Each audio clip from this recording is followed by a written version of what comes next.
Good afternoon, everyone. Welcome to our webinar this afternoon from London on understanding credits. It's the time of the year where we tend to get a lot of questions about university transfer credits, advanced placement credits, and the like. So we're going to go through a lot of that this afternoon. Just want to do a quick introduction. My name is Jessica Zubart. I'm the Vice President of Global Enrollment for our undergraduate program. I am based here in London, but as you can probably tell from my accent, home is the USA for me. So moved here from Boston, home to our next undergraduate campus in 2018. And I'm also delighted to say that we're joined by our undergraduate dean from London, Ronan, this afternoon as well. So what I'm going to do is go through some basic information about our programs, credits, transfer credits, but then really open this up to the group to be able to ask questions about how this all works or anything that you might still be a little bit confused about. And Ronan will certainly jump in to be able to share his expertise from the academic side. So what I'm going to ask everyone here to do is just make sure that as you're going along, if you do have any questions, just put those into the Q&A section of your panel, and we'll be able to get to that at the very end. We won't be stopping to take questions throughout the presentation. So with that said, let's just start with the basics of the program. As most of you, I hope, know, we offer a Bachelor of Business Administration, US degree, but accredited both in the US and the UK. The graduation requirements for the BBA with HALT are 120 credits, and each course is a 3-credit course, about 150 learning hours. But to kind of understand how all of this credit transfer works and how it maps out, it's important to understand the foundation of the degree. Where do those 120 credits actually go? So the first component is going to be your Gen Ed component, Gen Ed and leadership development, so general education. It's really designed to build the essential knowledge and communication skills that students aren't just going to need to excel in their studies, but also that they're going to use well beyond their graduation. So this is going to focus on teamwork, public speaking, cross-cultural communications, and you're going to gain knowledge across a wide range of subjects, from arts and humanities to science and technology. So really education beyond business. But then, of course, it is a business program. So our business core is going to be represented by 39 credits. So Gen Ed is 42 credits. Business core will be 39 credits, and that's going to help you really build your foundation in each of the functional areas of business, ranging from finance to management to marketing. Then your major. I'm going to talk a little bit about when that actually comes around, but a major, as you know, is your area of specialization. So whether it's management, marketing, entrepreneurship, finance, or accounting, when you choose which specialization you want, you're going to basically take 21 credits in that particular major. Then you're going to have your open electives, and that's 15 credits. And this is going to allow you to further your knowledge and skills in either continued education in business or your choice of courses in general education. And then finally, you're going to have your capstone project in your final year, which normally is going to be through a hands-on project related to your major area of study, but may also manifest itself as a thesis as well. But let's take a quick look. A little overwhelming, I know, but I think a really interesting chart for you guys to be able to see how this kind of all maps out, not just the 42 versus 39, but see how this proportionally shows versus gen education versus business core. So if we look at year 1, general education is going to take up a little bit more. It's not quite 50-50 between the two, but you're going to have courses ranging from academic English skills, cross-cultural communication, to business research and writing. And then, of course, the business core, which is going to be your intro courses, financial accounting, micro, macro, and then you go into year 2. So now we got a pretty even split between gen education and your business core, and each of those courses are going to be 3 credits. And anywhere where you see the word elective, it means you're going to have your choice of courses within that category. So it's not necessarily a specific course that's just ethics and philosophy. And then after year 1, year 2, so I'm going to quickly go back here, you're going to see that you've accumulated 30 credits in each of these years. After 60 credits, we're going to ask you to declare a major or choose a specialization, right? So then at that point, for years 3 and 4, you're going to be splitting your focus between general education, business core, majors, and open electives. Between those 2 years, it's 60 credits. So that is 4 years and 120 credits. But given that our students come from a wide range of studies, some of our students are coming in with different paths. So what I've just described is what we refer to as the US standard track. So it's a 12-year program, generally not a lot of AP level studies, and then it's the 30 credits each year with some opportunities for acceleration, which I'll explain a little bit later. But it is a very standard track for most American schools. But we are a very international school. So then what we have is what we refer to as the global standard track. And that's going to be for those students that are bringing in up to 30 credits. The most common would be the International Baccalaureate Program, where you're taking courses and transferring credits from your results there based on your grades, potentially A-levels, maturita, whatever it might be. If you transfer in up to that maximum of 30 credits, you're left with 90 credits. So essentially then you kind of transferred in 30 credits, and then your next 3 years are going to be pretty much the year 2 that you saw on that previous slide, and then year 3 and year 4 suddenly become year 2 and year 3. And that will get you to your 120 credits to go on to a wonderful job or potentially graduate school. And then there's the Global Fast Track, and we're going to talk a little bit more about acceleration opportunities later on. But one of the things that our students are very interested in is opportunities to accelerate their studies, to get their BBA even earlier than what you might see in the normal US Fast Track or the Global Fast Track. So this is going to be either through credits above and beyond the usual 30 credits in a year, which you can do by being an academic excellence student, or potentially our summer programs, which are even more common at one of our summer rotation campuses. So we'll get to that a little bit later on. But finally, for anyone that might be joining us who is transferring to HALT from another college or university, and it is common, about 15 to 20% of our students globally are going to be transferring to us from another college or university just because they realized it wasn't the right fit for them, and HALT's a better fit. You can transfer up to 60 credits towards your BBA with HALT. And we'll talk even more about how those transfer credits work in just a few minutes. So those are the basic tracks and kind of the very top line overview. But when you think about entering HALT with credits, there's essentially 2 categories. The first is the advanced placement credits. So those are kind of the IB type credits where you're still at a high school level, you're not at a college or university, but those courses, given the curriculum, are eligible for advanced placement credits within HALT to basically contribute to your graduation requirements. And then the second category is if you are actually already at a college or university, you have that opportunity to map some of those courses over to our curriculum to take up to 60 credits with you. So when we think about credit assessment evaluation, we really think about 3 things. 1, is the course at college level? Now, this is why we actually do allow for some high school level curriculum to map over. Because of the rigor of a curriculum like the IB, we know that that does actually kind of operate at a college level. So we do allow that.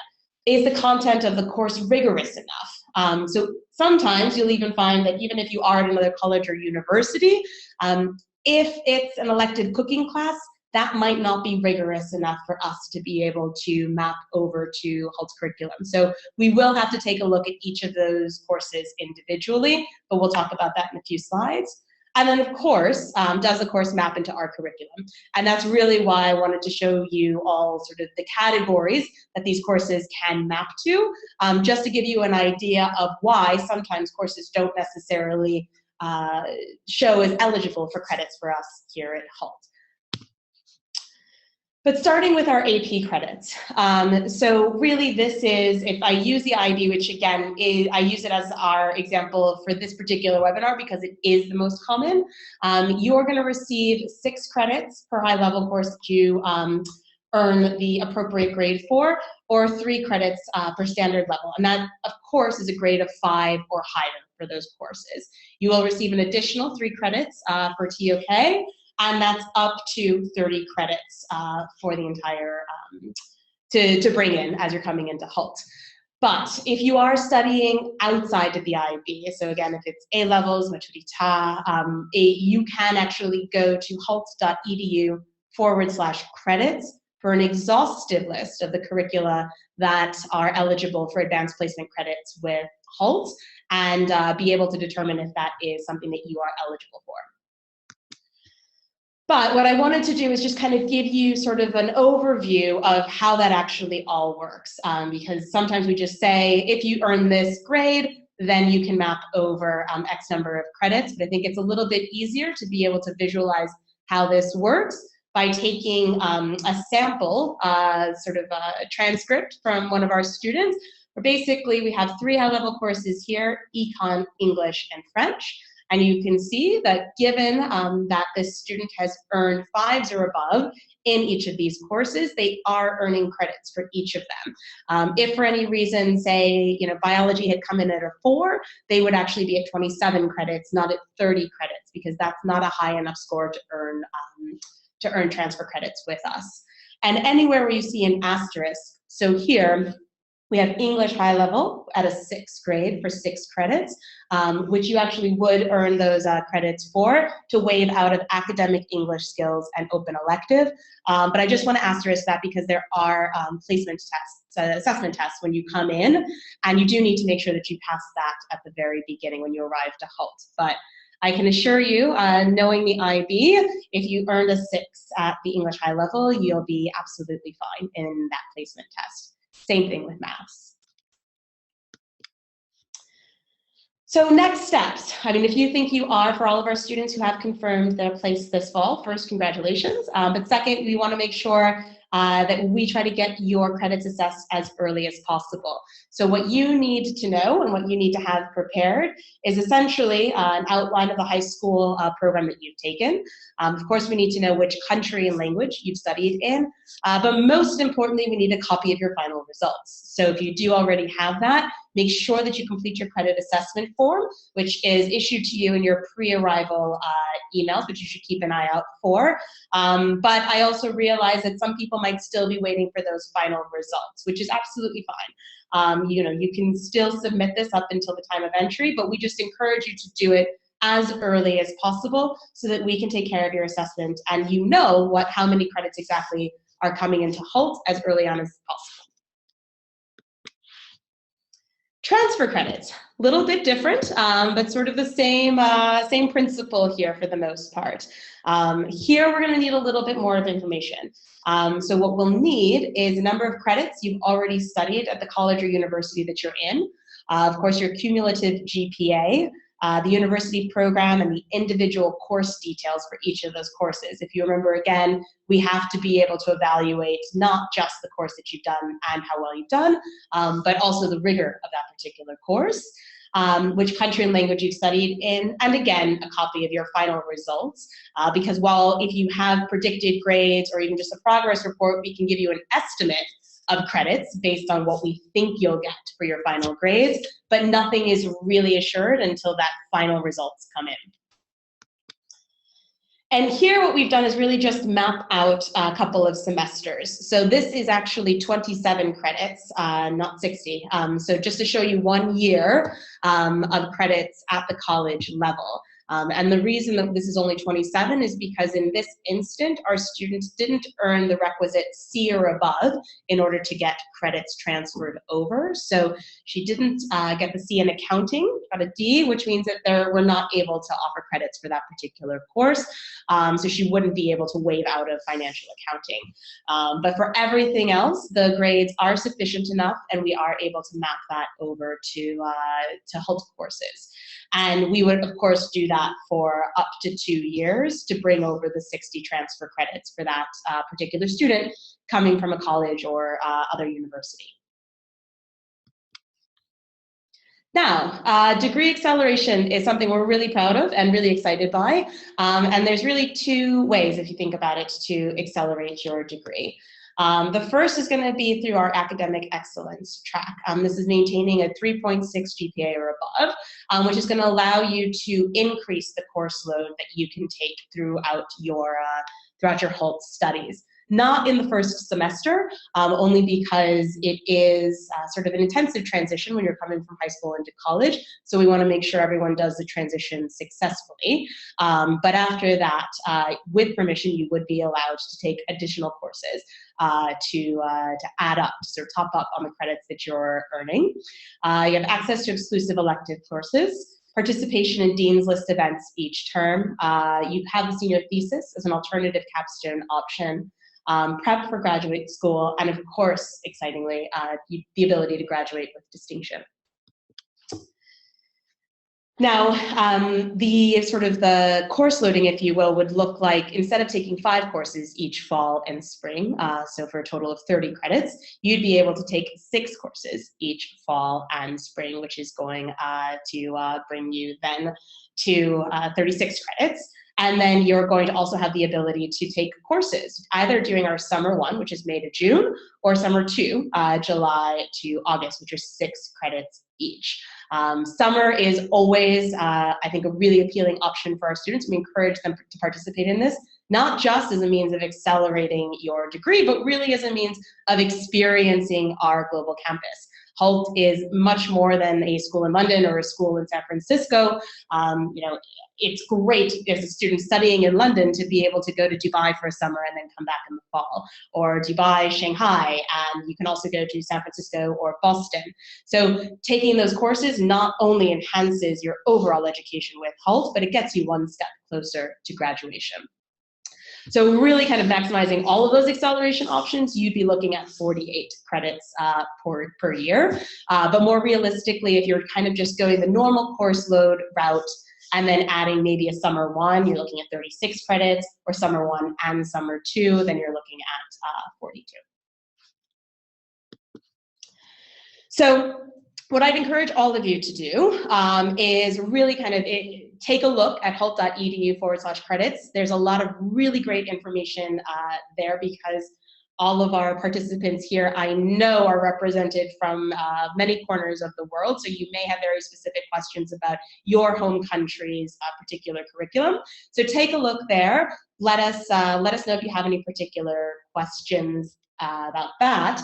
But what I want to do is not to do much talking or much more talking here. What I really want to do is open it up for questions and formally welcome our Dean, Ronan, to the conversation. And maybe before we hit it off to questions, Ronan, if you just want to quickly introduce yourself. Thank you, Jess. Hello, everyone. My name, as you saw in the first slide, is Ronan Grunbaum. I'm the Dean of the undergraduate campus here in London. There is a counterpart at our undergraduate campus in San Francisco, Cornelius O'Boyle. But we run the same policies, the same program, the same courses, and the same transfer credit protocol in all campuses. So everything will be relevant regardless of if you're intending to study in San Francisco or London. So I know that our first question, which is a really interesting one, and I think one that a lot of people worry about, is can I change my course if I don't like the one that they've opted into? Now the problem is an issue of language here. When Orkan, when you say the course, are you referring to that degree, the Bachelor of Business Administration? This isn't a chat system, I know, so I don't know if you're able to quickly just type something up there or put it into the chat box. But I'll carry on answering this anyway. So we are a business school. We focus on business. We don't do degrees in English literature. We don't have a degree for veterinary medicine or cultural studies or archaeology or any of these other amazing areas of study. But we are focused on business. Okay, thank you, Orkan. So The program, as described by Jess, is such that you have 120 credits, and only the 7 of those courses would be specifically for the major, and that would be in your 3rd and 4th years. So the idea is that you will have studied Introduction to the business environment, and in your 1st year, and then the 2nd year you would study courses which introduce you to all the major areas of accounting, finance, marketing, management, and entrepreneurship. So we are hoping that you will have an introduction to these study areas already. You also have 5 elective slots. So it is possible, unless these take with transfer credits, as I just described, it's possible for you to some courses from disciplines, which would then help you decide, okay, I really want to do management or I want to do entrepreneurship. There is also a 6th option, of accounting, finance, marketing, management, and entrepreneurship, but there is a 6th option, which is simply general business, or if you like, it means you just don't get a major, but you have a general Bachelor of Administration, and we have, in fact, I think it's 50 to 60% of our students actually do that. Does that mean? That means that they might do most of the courses for a marketing major, so they might do branding, market research and consumer behavior, and marketing planning and strategy, and then they might do they might do advertising, but then they decide to take a couple of courses on entrepreneurship, such as hacking for startups.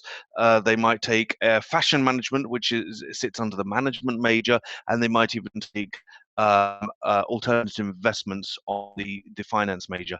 And so they have a good range of courses across different disciplines. An excellent broad education to go into, well, virtually any area of business you might choose. Once you have started a course, and this is the same with every degree program in the American system, and to be honest, most programs globally. Once you have started a course under the American system, we have what we call add drop week. So you are able to go to one class, actually 2 classes in the add drop week, and you can then say, actually, not sure if I really want to do this course. It's not quite what I expected from the course description and learning outcomes on the syllabus that I already saw. You have the opportunity to drop that course and then quickly register for another course and join that course then in the 2nd week. But once you've done that, after the end of the add drop week, you cannot drop the course. You can, if you choose, withdraw from a course halfway through, and then in the next semester start another course.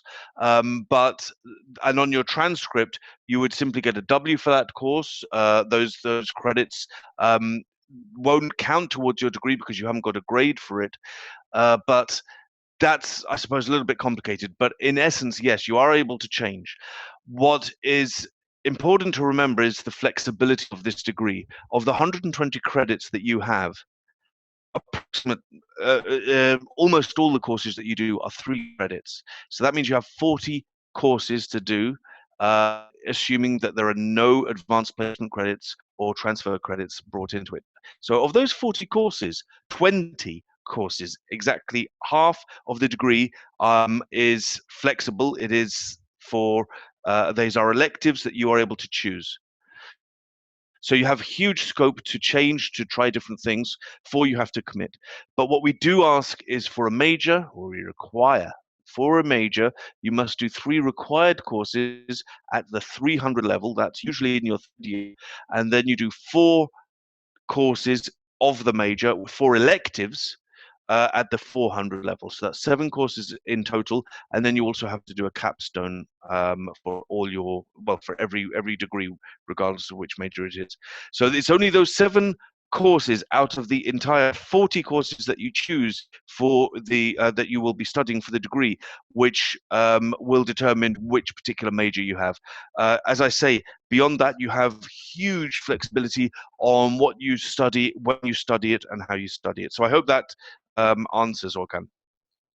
I think it does. And which year do I make? I'm sorry, Jess. Sorry. Oh no, I'll go just, ahead. I was just going to introduce the next question from Orkan because I think he's particularly interested potentially in majoring in entrepreneurship and wants to know in which year do you make the decision to focus? so the if we go through the traditional study system where you would be doing 4 years, 30 credits per year, then you would usually make this decision at the end of your second year when you have completed approximately 60 credits. Then asked to decide and to indicate to our registry department, put it on the system that the entrepreneurship major, and then you register the core courses at level, three of them are entrepreneurship, which would be corporate entrepreneurship, disruptive innovation, and entrepreneurial finance. And then in the fourth year, you would do those 400 level electives. However, one thing that you have to remember, a lot of the remarks that Jess has made in this webinar are about advanced placement credits from high school and transfer credits if you have done a year at university already and you want to transfer in. So if you have transferred in up to 30 credits, for example, of course, and accelerate the program, you only do 3 years, not 4. If you've transferred in 60 credits, then of course you do 2 years, not 4, because you brought in credits to match half of the requirement program.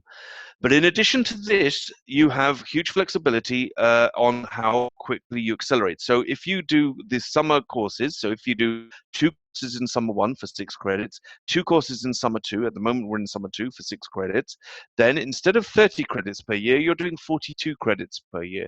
So that's 42 in the first year, you could then do 42 in the second year, so 84 in total, and then you only need to do 36 in that third year, so that's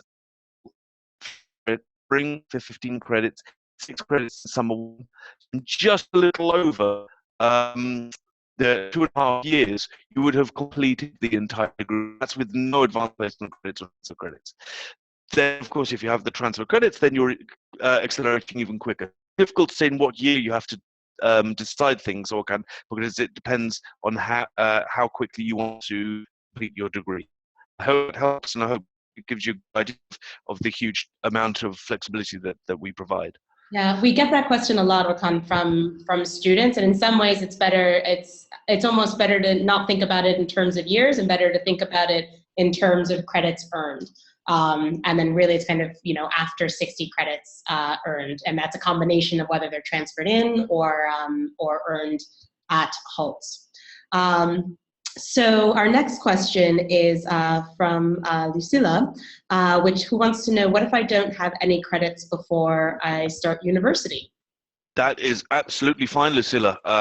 I think I don't have the data in front of me. I'm not sure if Jess does, but I think it's approximately 60% of our students come in with 0 credits from high school or university, and that's absolutely fine. That means you do the full program. You get the full benefit of all 120 credits at Hult, which means that, for example, you start in fall in September, you do 15 credits, 5 courses of 3 credits each. You then do 15 credits in the spring, and then you can choose to, if you wish, as I mentioned, do 6 credits in summer 1. For example, you can go to Dubai, and then you could go to Boston for summer 1, and then in the summer 2, you could go to Shanghai. Then you are in London or San Francisco. You can choose to change your main campus for the academic year. You could do then another 30 credits in fall and spring. Then you can do another summer 1, summer 2. If you wish to, you can take summer off and go do internships, get some work experience. You could. Some people actually do this. I can't understand why. Some people spend their summers going to the beach, and they simply do 30 credits fall, spring, over 4 years, and they start, for example, September 2017, and they would finish in the spring, at the end of spring, in May of 2021. That's absolutely fine. You have the ability to do that if you wish to. We have so many students with so many different backgrounds, so many different ambitions and requirements. Some of them want to start their own business. Some want to do all kinds of internships. Some of them need to earn some money, and they will be working over the summers to help pay for their degree program. And we have such a lot of flexibility that we do try and support all our students, even though everyone does have slightly different requirements and needs. I hope that helps. I think it does. And our next question, I think you might like, Ronan, is what do I need to know if I'm coming from the German college system? Well, you need to know a lot of things. I presume, anonymous attendee, I presume, Mr. Anonymous or Mrs. Anonymous, that you have studied the Abitur. So if you have done the Abitur in Germany, then what we would ask is when you have your grades, you submit those through the system to see if they qualify for advanced placement credit. That will depend on the courses, the subjects that you have actually taken on the Abitur and the grades you have for the Abitur. Otherwise, the German system, we have a lot of German students. Probably 7%, I think, of our students are from Germany. So we combine very well with a traditional German educational background. The only question that is specific for German students is if you wish to go back to study a master's in Germany after you graduate, because some universities in Germany for a master's program will require that you do a thesis as your capstone. And that's fine because we offer the opportunity to do a thesis. And in your fourth year, you can choose to do a thesis. And we have maybe 20, 30 students every year doing a thesis. But as Jess mentioned, we have 3 other options to complete that requirement for the program. We have the Hult Business Challenge, where you work in teams on a practical strategic project for a global company. This year we worked with Amazon. They were very, very impressed with the final presentations from the winning teams. Last year we worked with UBS, the Swiss bank. The year before that we worked with Unilever, and we're working on confirming a very attractive client for the Hult Business Challenge for this year. Obviously, until everything's signed, we can't mention any names. So that's one of your options. Another option, if you are interested in entrepreneurship, if you have an idea for a startup, we have a program called the Hult Founders Lab. The Hult Founders Lab is like an accelerator or an incubator for startups, but we don't talk about equity. We don't take a stake in your company. What we do is we provide mentorship and support through a structured course to help you develop your business idea, help you develop a business plan, and essentially be able to get your company, your idea, your product ready for launching. There is a fourth option, and that is a capstone internship. We allow all students to take 2 internships for credit whilst they study with us, 3 credits each. One can be an open elective, one can be a capstone internship. You do have to do some other assignments before starting with the internship and finishing, but this is a great opportunity to get some practical experience in while studying with a company. It could be in your own country, it could be in the country where you're studying, for example, in London or in San Francisco. It could be actually in some other country. As long as you're able to obtain that internship, then we will help and support you and see if we're able to help you do this as a capstone. But if you want to go back and do a master's in Germany rather than, for example, a master's at Hult in the future, then you would need to do a thesis. That essentially is the only difference between a student from Germany or a student from Gibraltar. That's great. So our next question is from Jenna, who wants to know if someone decides to do a dual degree by getting either 2 bachelors or a bachelor and master's, how would that look compared to the normal expected 4 years?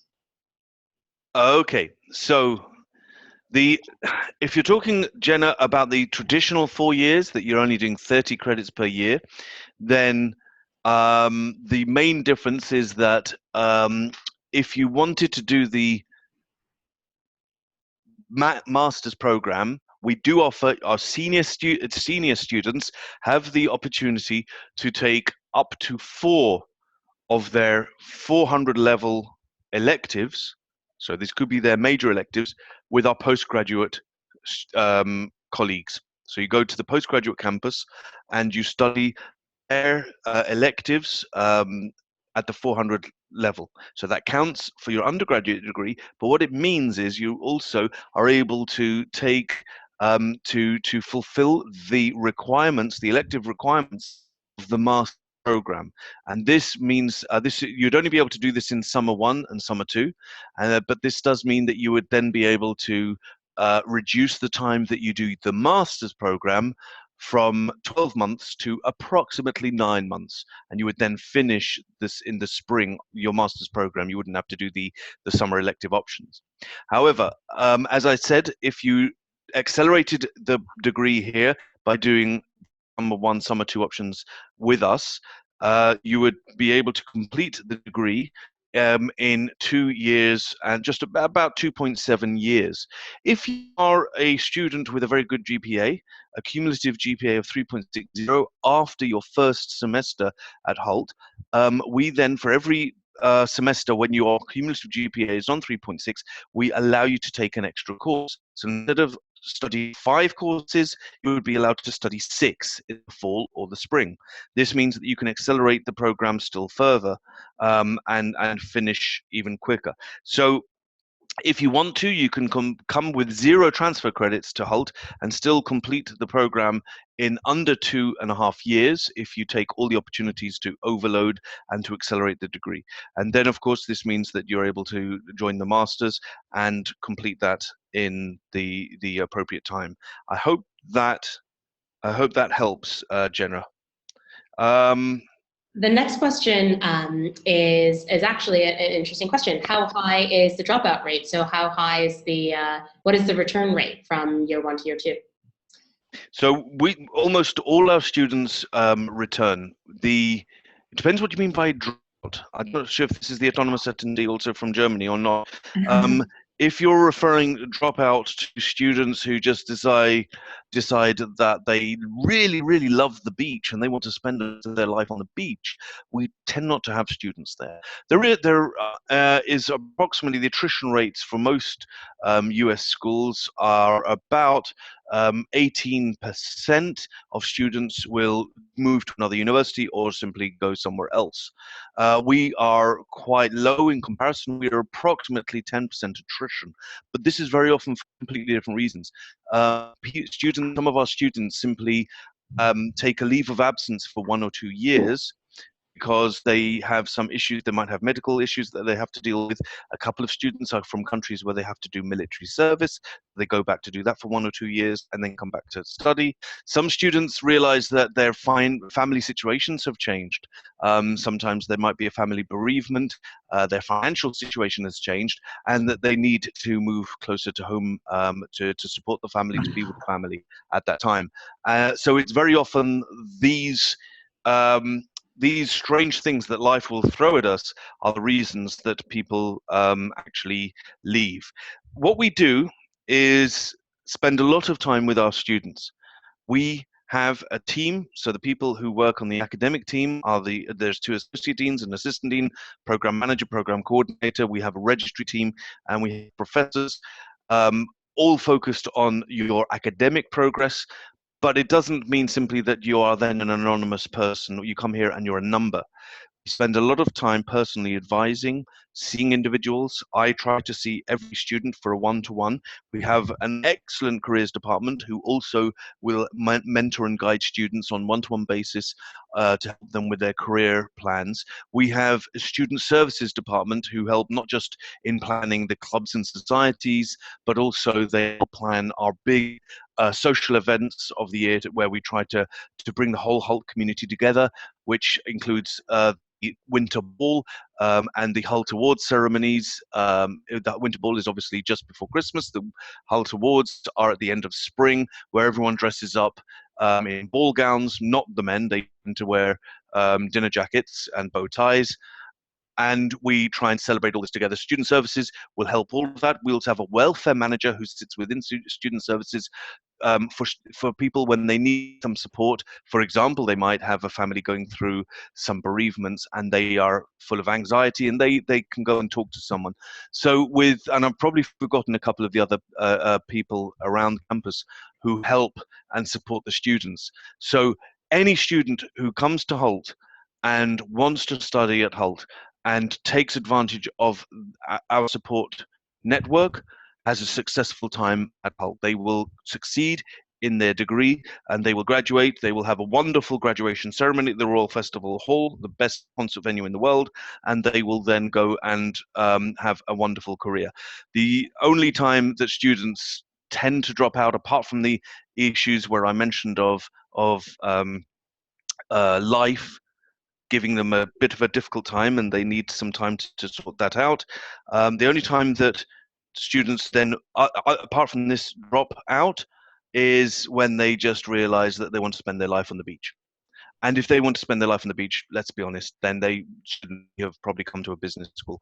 But the fact that you are here on this webinar to learn more about it already makes me suggest that that's not going to be an issue for you. I don't think so.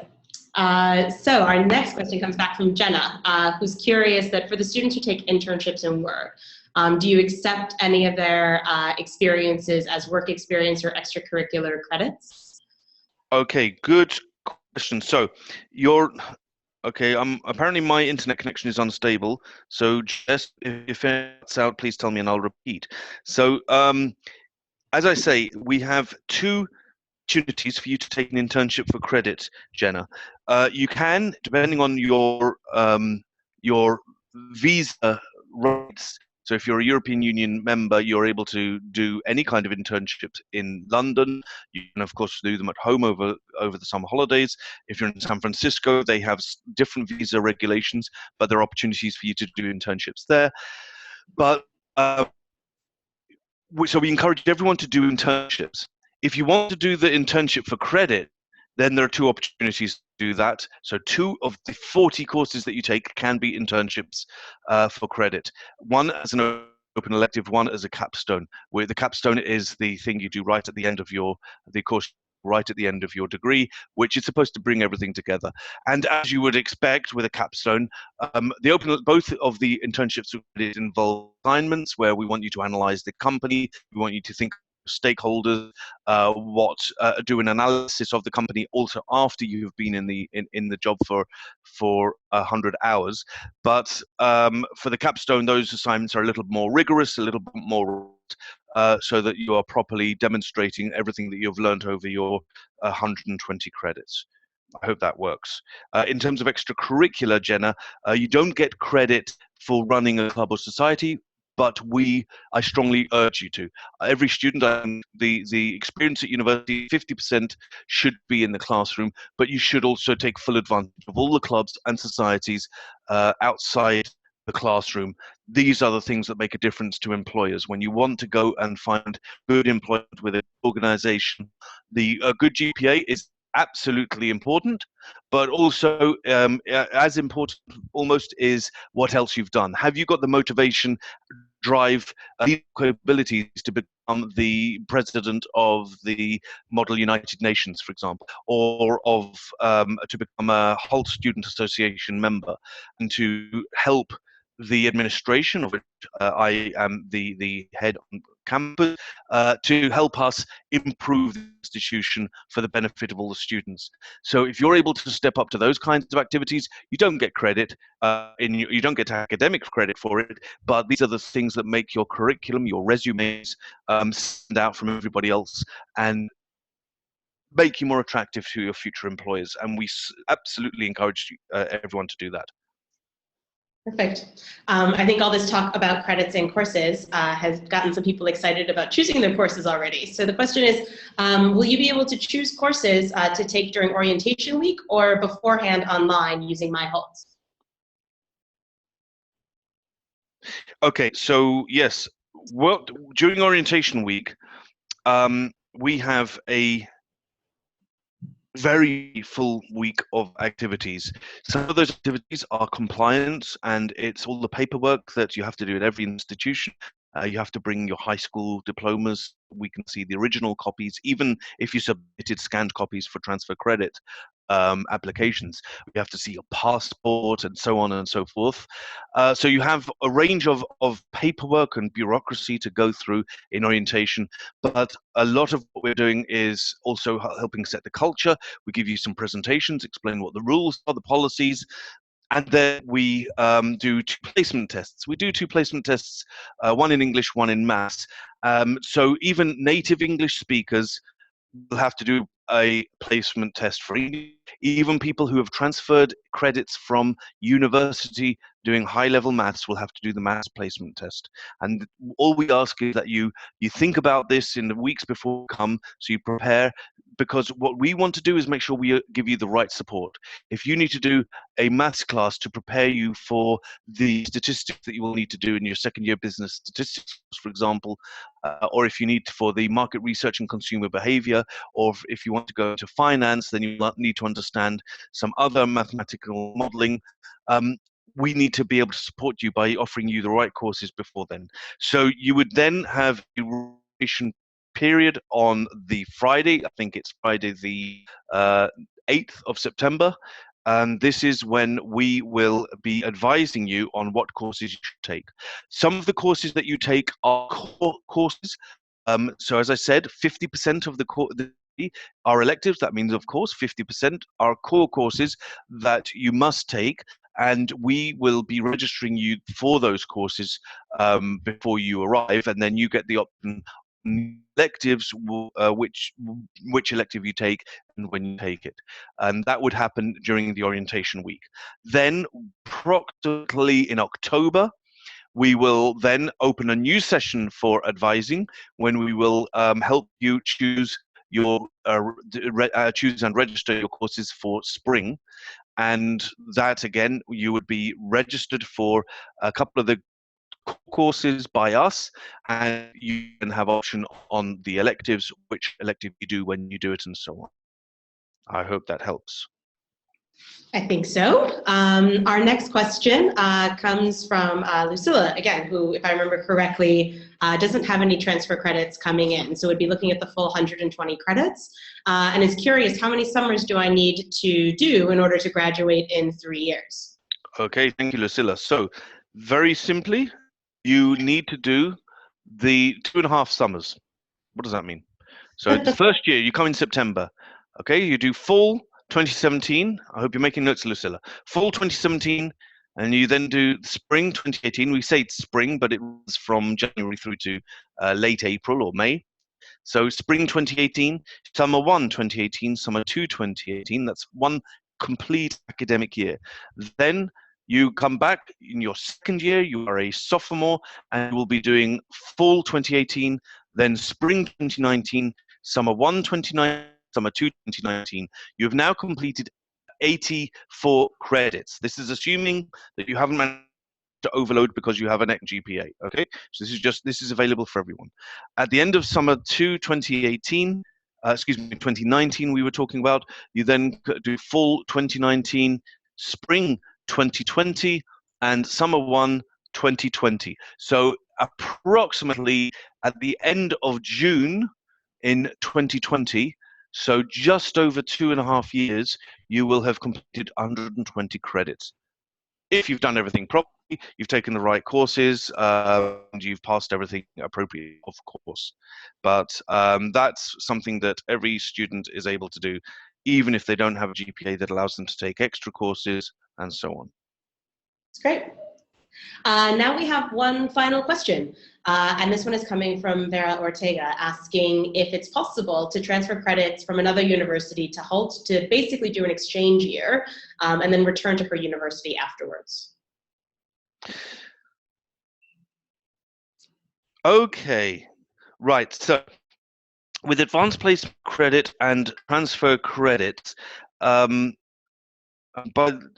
the advanced placement credits or transfer credits, you are able to take into Hult from high school up to 30 advanced placement credit, depending on the degree, the high school qualification you did, such as A levels, international baccalaureate, Abitur, Maturita, and so on. So if it's year 13, depending on the qualification, the courses, and the grades, you can transfer in up to 30 advanced placement credits. You can then transfer in, transfer credits if you study at the university, you've done maybe 1 year at university, you can transfer in another 30 credits. So up to 60 credits can be transferred into Hult. That's the maximum number of credits you can transfer in. If you then go and you have to do 60 credits minimum to achieve your degree, and the other credits can be transferred in. If you want to, you are able to take some courses up to 12 credits, so that's 4 3-credit courses at another university, for example, over the summer. So some students decide to spend a summer doing maybe 2 courses at the London School of Economics, for example. Those courses, let me quickly give some of the regulations up front. Of course, we need to approve them. So if you wanted to do any of those courses, you would have to request from us the do courses. We need to look at the university in question. If it's your local university from the city where you live, we would need to explore that to see what the university is, what credit system they use, what level is the course that you're doing, how many hours you're going to be doing, what kind of grade system they are using, before we could then say, yes, for this course you are allowed to do that course in another university, and yes, you are allowed to transfer in then those credits afterwards. You come with your transcript from that institution, and then we are able to accept those transfer credits. However, we can only accept up to 12 after you've started at Hult from another university, and there is a maximum of 60. So if you transfer in 60 credits before starting with us, you can't do other credits at another institution. If you go to come from high school, you've got advanced placement credits, you transfer in 30 credits or even 48 credits, up to 48 transfer credits. That's fine. You can then decide, for example, one summer or take one semester, you take a leave of absence from us. You can then go to another university. You do up to 12 credits at the other institution, as long as we have pre-approved it, and then you can bring your transcript back to us. And as long as you have not transferred more than 60 credits, you can continue then to study with us and to achieve your degree at Hult. So again, huge amounts of flexibility. It's important. There's lots of small details that we need to explain when you might want to do that, Vera. But that's a long way away. But if you want to, you can come and talk to us. I hope that helps. I think it does. All right. Well, that was our final question. If there is anything else that you have that comes up, please don't hesitate to contact your enrollment advisor. I want to thank everyone who's joined us this afternoon. I hope we answered your questions and shed a little bit more light on the credit assessment process. And even more so, I want to thank Dean Ronan for joining us this afternoon. We know you have a busy schedule getting ready for our exciting fall intake, so we appreciate you taking the time to chat with us all today. Thank you again, and enjoy a wonderful day. Thank you all. I look forward to seeing you in September.